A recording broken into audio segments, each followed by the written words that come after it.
राष्ट्रमाता जिजाऊंच्या जयंतीनिमित्त चित्रकला स्पर्धेचे बक्षीस वितरण उदय कांबळे यांच्या हस्ते वितरण।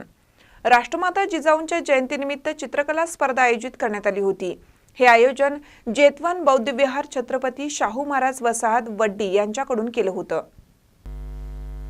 यामध्ये सर्व मुलांनी सहभाग घेतलेल्या सर्वांना बक्षीस देण्यात आलं। हा बक्षीस वितरण समारंभ आयोजित करण्यात आला होता। पंचायत समिती वरिष्ठ अभियंता इंजिनियर उदय कांबळे यांच्या हस्ते वितरित करण्यात आला। यावेळी जेतवन बौद्ध विहार अध्यक्ष चेतन वाघमारे, सल्लागार मिरासू कांबळे, प्रमोद कांबळे, विशाल कांबळे, सिद्धार्थ फुले, विशाल वाघमारे, शहाजी कांबळे, बहादूर कांबळे, हेमंत कांबळे, विवेक कांबळे, गणेश चंदन शिवे हे उपस्थित होते। सिद्धार्थ फुले यांनी आभार मानले। महानकरी न्यूजसाठी आदी माने, मिरज। ताज्या बातम्यांसाठी महानकरीला सबस्क्राइब करा आणि बेल आयकॉनला क्लिक करा।